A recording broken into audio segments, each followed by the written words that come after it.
Essa pode ser a última vez que você fala de política na internet. Já são mais de 190 páginas censuradas às vésperas da eleição. Talvez a eleição mais importante da nossa história.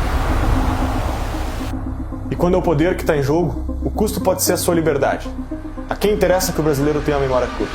De 89 para cá foram 7 eleições presidenciais. Chegou a hora de lembrar quais eram as promessas, as mentiras e as campanhas que nos trouxeram até aqui. Seja bem-vindo à mais nova série do Brasil Paralelo, o Teatro das Tesouras. Todos os episódios serão gratuitos. E para fazer isso, contamos com pessoas como você, que adquirem o nosso conteúdo exclusivo e garantem a continuidade da nossa missão. Preparamos um conteúdo exclusivo sobre os bastidores desse teatro. Reunimos especialistas para analisarmos os discursos, a ciência política e as técnicas de marketing que definiram as vitórias até aqui.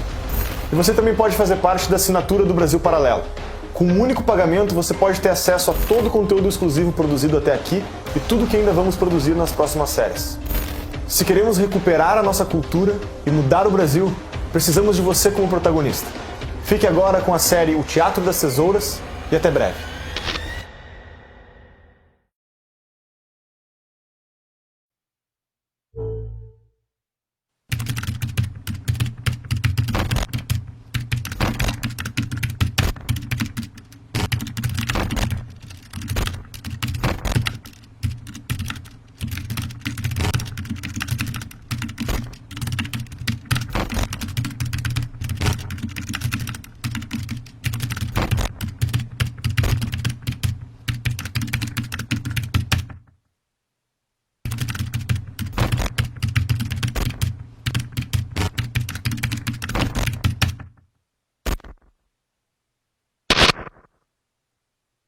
E o resultado foi o seguinte: uma inflação de 22% em junho. Dia finalmente mais calmo no mercado financeiro. A expectativa de inflação pela primeira vez essa semana não... 0,5% de inflação. O feijão aumentou 2.000%. A elevação dos preços está sendo causada pela... Chega a 76,4%. Olha o cruzamento para Romário! Em que ano você foi expulso? 74, na época do Geisel. E foi pra onde? Nova York, encontrei com John Lennon. Carnaval 89, aqui do camarote do Faustão. Hoje não, meu amor, que eu tô com muita dor de cabeça. Isso é culpa dessa inflação descontrolada que não deixa o trabalhador dormir sossegado. Naquele ano, o problema do Brasil era a hiperinflação. Ela desvalorizava a moeda e diminuía o poder de compra do brasileiro. Há 2 meses, o pacote de 1 quilo de feijão preto estava custando 156 cruzados. Hoje, esse mesmo pacote de feijão está custando 312 cruzados. Os salários eram semanais e as pessoas corriam para o mercado assim que fossem pagas, pois se comprassem pela manhã, poderiam levar mais mercadorias do que se comprassem à noite. Era um caos econômico e a população achava que escolher um presidente novo ia resolver o problema. Ergue o braço! Final! Criação de uma nova moeda, o cruzado. Congelamento total de preços, tarifas e serviços.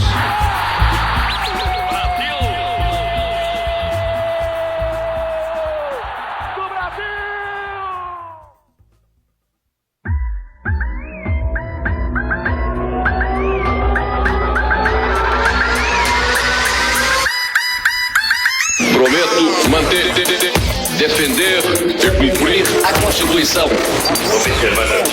promover o bem geral e sustentar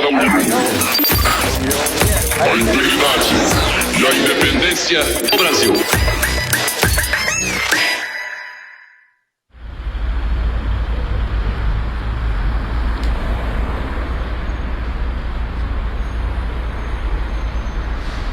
Após o regime militar, 22 candidatos queriam assumir a presidência da República. Teve cara do antigo regime, figurões de hoje em dia como Paulo Maluf e Ronaldo Caiado, e até mesmo Silvio Santos entrou na disputa, apesar de um ano antes ter negado até os dentes que se candidataria. O Silvio Santos não quer ser político, o Silvio Santos não vai ser político, o Silvio Santos vai defender os interesses do povo. Quem acredita em mim deve votar no 26. Mas naquele ano, 3 nomes se destacaram na disputa: Fernando Collor de Mello, Leonel Brizola e Luiz Inácio Lula da Silva. Brizola ganhou notoriedade quando lutou contra a instauração do governo militar em 64. Ele foi exilado e voltou ao Brasil em 79. Foram 5.489 dias de exílio, o mais longo exílio de um político brasileiro na história do país. Que para este reencontro venho deste nosso longo exílio, com o coração cheio de saudades, mas limpo de ódios. Sua trajetória o transformou em um mito entre a esquerda brasileira. Lula também havia surgido durante o período militar. Vindo dos sindicatos de metalúrgicos, era o principal líder do recém-criado Partido dos Trabalhadores. A legenda reunia integrantes da esquerda armada, sindicalistas, artistas, intelectuais da USP e até figuras religiosas. Que a forma mais eficaz de distribuir renda é aumentando o poder aquisitivo da classe trabalhadora. Porém, a defesa que Lula fazia dos trabalhadores era contraditória. O próprio Lula não havia trabalhado por muito tempo. Ele havia exercido mais a função política de sindicalista do que a profissional de torneiro mecânico. Ô Lula, se você for eleito presidente da República, o que você pretende mudar de concreto no nosso país? Olha, primeiro que nós vamos mudar de concreto, nós vamos provar que você pode tranquilamente colocar corrupto na cadeia. A similaridade das histórias fez Lula e Brizola rivalizarem pela mesma vaga no segundo turno. Lula dizia que Brizola era um desequilibrado emocional e Brizola dizia que Lula era inexperiente demais para governar. Isso me distancia léguas desse cidadão e me faz desconfiar muito dele. O Lula é a espuma da história. O Lula está dentro do sistema. Porque há uma diferença ideológica entre nós. Será muito mais fácil derrotar ao Lula no segundo turno do que qualquer um de nós. Ainda tem o agravante, o Lula, que não gosta de trabalhar. Apesar disso, eles competiam pelo mesmo eleitorado, devido às suas agendas revolucionárias. Lula não estava muito preocupado com a hiperinflação, mas dizia aos quatro cantos do país que a dívida externa impedia que o dinheiro dos trabalhadores ficasse no Brasil. E teríamos como medida básica, primeiro, tentar suspender o pagamento da dívida externa para ver se tira o país do sufoco que ele se encontra. E eu acho que fazendo isso nós iríamos terminar a inflação desse país a curto espaço de tempo. Quem ganha com a inflação é quem tem muito capital. Brizola entendia a inflação como parte de um sistema econômico. Para ele, falsificar dinheiro novo sempre que o dinheiro acabasse fazia parte de uma boa administração. A inflação faz parte desse modelo econômico desses últimos 40 e poucos anos. Defendia a reforma agrária e distribuição de renda e muito Estado para conseguir tudo isso.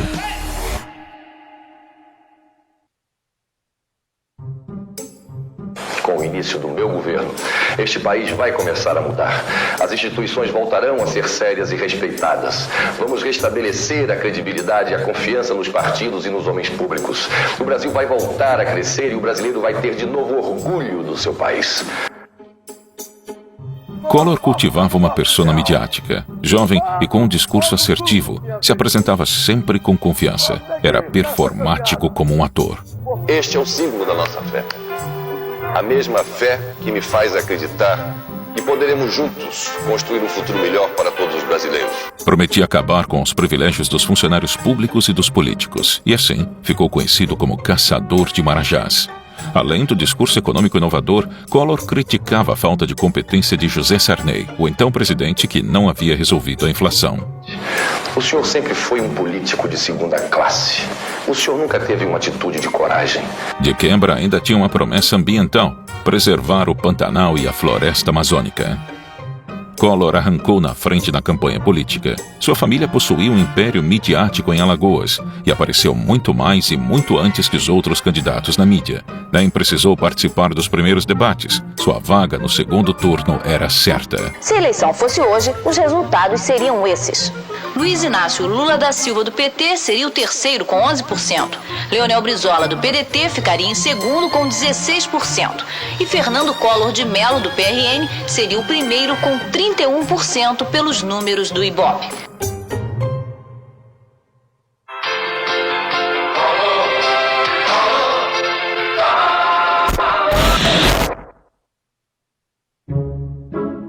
Que eu vim aqui para debater com pessoas que querem ser candidatos a presidente da República e, portanto, são obrigados a ter estabilidade emocional. Quem é desequilibrado não pode ser candidato a presidente da República. Então, o que eu peço, eu faço um apelo. Nós estamos com 10, 12, 15 milhões de pessoas nos ouvindo. Dá licença, uma parte. Não lhe dou uma parte porque eu tenho 11 minutos. Não lhe dou a parte. Não lhe dou a parte. Não pode dar a parte. Não lhe dou a parte porque é agora de Natal. Não lhe dou a parte. Não lhe dou a parte. Nunca houve um primeiro turno tão turbulento. Mais de 20 candidatos, diversidade de propostas, participação da mídia, ascensões e quedas constantes nas intenções de voto. A dinâmica da corrida eleitoral foi única e inédita. Os debates eram livres e com poucas regras. Porque eu ganho meu dinheiro realmente gerando... Caiado, terminou o seu prazo. Eu sou filhote da ditadura. Não, senhor. Não lhe dou a parte. O senhor tenha respeito. Eu acho que é importante o telespectador saber por que o Maluf é competente. Ele é competente porque compete muito bem. Terminando meu prazo, eu quero complementar. Não, terminou mesmo, Caiado. Espera um pouquinho só. Silvio Santos vai estar comigo trabalhando. Trabalhando comigo na demagogia.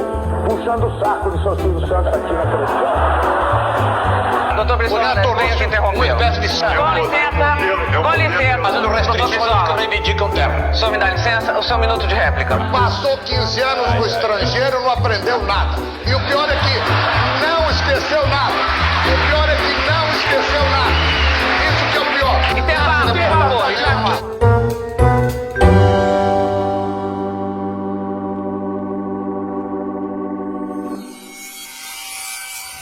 Vergonha deprimente para o nosso país a candidatura desse Silvio Santos. Eu vou me assessorar com bons ministros, eu vou me assessorar com bons assessores e eu tenho muitas condições de fazer um bom governo. Ele é um homem sem palavra. Há questão de um mês, jantando comigo, disse: de nenhuma forma eu serei candidato. Aceito ser candidato à presidência da República. Vou lutar pelo país, vou lutar pelo povo. Silvio Santos se candidatou faltando um mês para o primeiro turno. E não é que o aspirante a político conquistou a população brasileira? O Ibope fez uma outra pergunta para medir a intenção de voto do eleitor diante do novo quadro eleitoral com a entrada do apresentador Silvio Santos. Silvio Santos surge em segundo lugar com 18%. E Collor permanece na liderança. Trata-se de um cínico, jamais poderia andar utilizando os canais em benefício próprio. Eu acho que o salário mínimo no Brasil é uma coisa ridícula. Quem trabalha 8 horas por dia, no final do mês tem que receber um salário mínimo que seja o suficiente para sustentar a esposa e 2 filhos. Enfim, eu estou sabendo que nada disso vai sair na televisão do senhor Silvio Santos. Dele que veja essa gravação, pode saber que o meu conceito que faço da conduta dele é este, exatamente o que estou dizendo aqui. Mas Silvio Santos não durou muito tempo na disputa.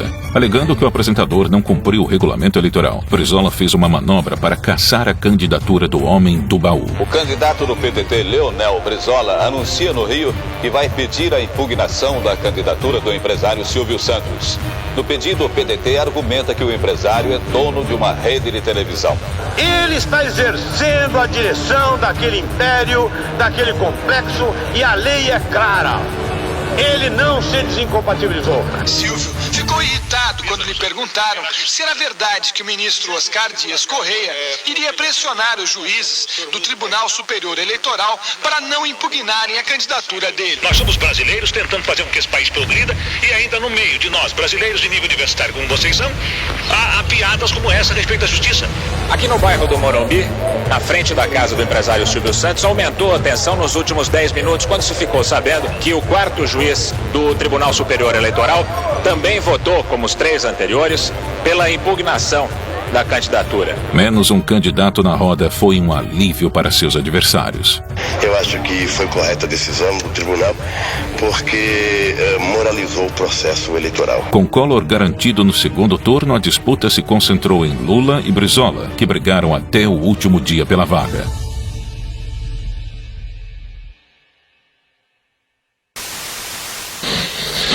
O TSE terminou hoje à tarde a apuração dos votos do primeiro turno.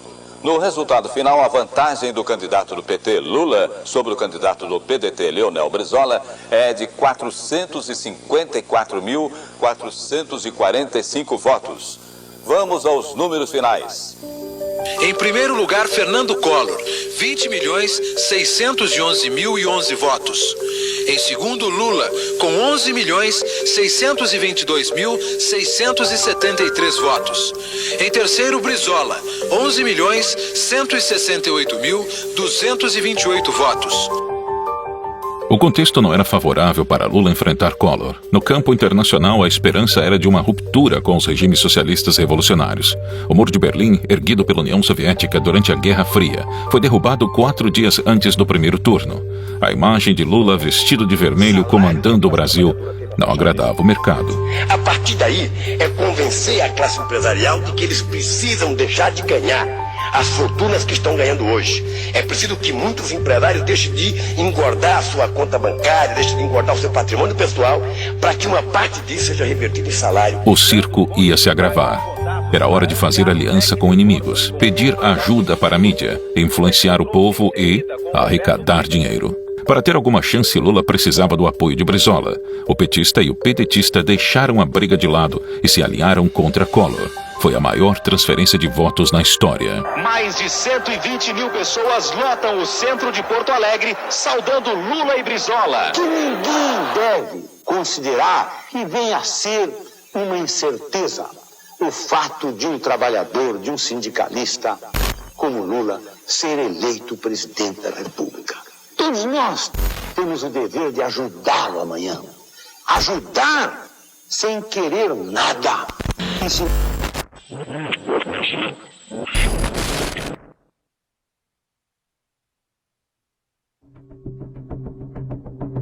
Ronaldo Caiado, que também foi candidato presidencial no primeiro turno, denunciou a campanha de Lula.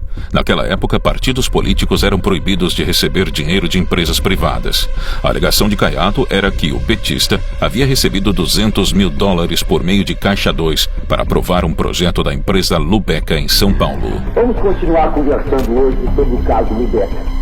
Esses últimos acontecimentos mostraram que ele próprio era um dos principais envolvidos na bandalheira. Do outro lado, PC Farias, tesoureiro de Collor, arrecadou $160 milhões burlando a mesma lei. O esquema funcionava como um clube de afiliados onde diversos empresários participaram. O caso ficou conhecido como Esquema PC. A batalha eleitoral foi nutrida por milhares de dólares obtidos ilegalmente. Da garganta de Lula ecoava que era hora do povo tomar o poder. Collor dizia que era hora de uma limpeza na política nacional. Os ataques pessoais começaram. Ontem, neste programa, uma mulher teve a coragem de fazer uma grave denúncia. Dona Miriam Cordeiro, ex-mulher de Lula, é uma trabalhadora honrada que mora no ABC Paulista. Ela conhece Lula como ninguém. Ela mostrou o verdadeiro caráter do Lula. Ela denunciou que Lula chegou a oferecer dinheiro para que abortasse a filha dele. Como é que eu posso apoiar um homem que me ofereceu dinheiro quando ele soube que eu estava grávida de um filho dele? Ele me ofereceu dinheiro para mim abortar. Assessora de Collor denuncia. Collor pagou 200 mil cruzados novos para Miriam acusar Lula na TV. Veja a notícia da Folha de São Paulo. Maria Helena Amaral, assessora de Collor, acusou a coordenação da campanha do PRN de haver pago 200 mil cruzados novos pelo depoimento de Miriam Cordeiro no programa de Collor terça-feira à noite. Maria Helena pediu demissão da campanha de... O último e decisivo debate entre os candidatos Collor e Lula. O duelo de quase 3 horas foi acompanhado até a madrugada por milhões de telespectadores em todo o país. Veja agora no Jornal Nacional. De um lado está a candidatura do Centro Democrático, por mim representada. Do outro lado está uma candidatura que esposa teses estranhas ao nosso meio, teses marxistas. É que o meu adversário viesse disposto a contribuir para elevar o nível de consciência política. Mas me parece que ele está disposto a virar o Pinóquio nessas eleições. Aquele cognome de Pinóquio que o deputado tenta colocar no programa do partido, eu acho que cabe muito bem a ele. Ele que é um grande Pinóquio. Até porque eu não sabia que o Pinóquio pelo menos lia. Eu não sei se ele sabe ler. Esse debate está muito engraçado. O pessoal em casa, quem está assistindo, deve estar perplexo, porque o jornalista faz uma pergunta e o candidato responde outra coisa. Prometo manter, defender e cumprir a Constituição, observar as leis, promover o bem geral e sustentar a união, a integridade e a independência do Brasil. No dia 17 de dezembro, o povo brasileiro foi às urnas e decidiu. Collor foi o primeiro presidente eleito por voto direto desde Jânio Quadros. O presidente Collor entrando ao Congresso para fazer o juramento à Constituição, acompanhado do vice Itamar Franco. A nova democracia nascia morta. A esperança do Brasil era que o novo presidente resolvesse a inflação. Mas entre o comunista revolucionário e o oligarca irresponsável, o resultado não poderia ser nenhuma maravilha. Collor colocou a ex-filiada do Partido Comunista Brasileiro, Zélia Cardoso de Mello, no Ministério da Fazenda e, um dia após ser empossado, surpreendeu todas as famílias do país. Confisco de contas bancárias e poupança por 18 meses. O que excede isso, a parte excedente aos 50 mil, fica depositada no banco, junto ao Banco Central. Derrotado, Lula começou a recompor a esquerda brasileira. Em 1990, fundou, junto de Fidel Castro, o Foro de São Paulo. A organização latino-americana juntava partidos socialistas, movimentos revolucionários e grupos terroristas para traçar o planejamento da militância contra os governos estabelecidos no continente. Em 1992, o próprio irmão de Collor denunciou o esquema PC. Os documentos apresentados hoje pela Comissão Parlamentar de Inquérito apontam as ligações do presidente Collor e de sua família com o chamado esquema PC. As acusações de arrecadação ilegal durante a campanha vieram à tona e o governo começou a cair. PC Farias era líder de um poder paralelo e participava de decisões no governo Collor. O que faltava para oficializar PC como presidente da República era a faixa presidencial no peito.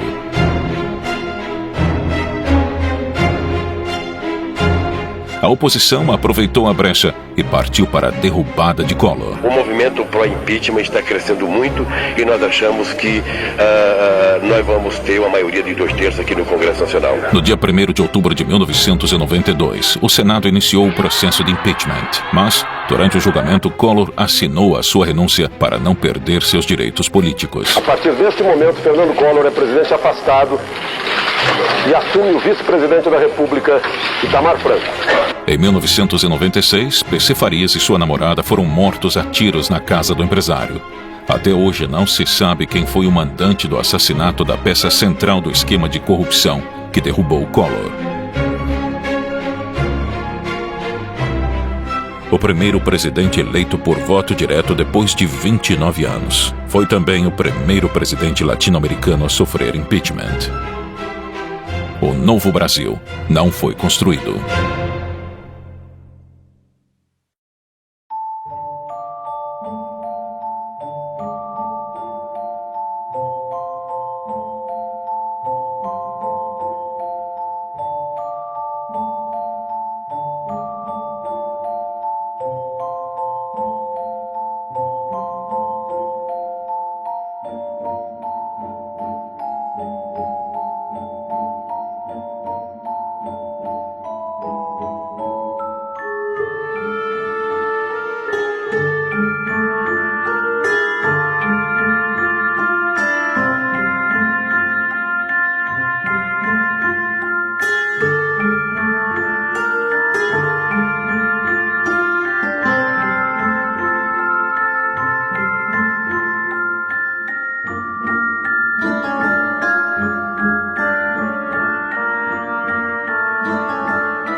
Com o início do meu governo, este país vai começar a mudar.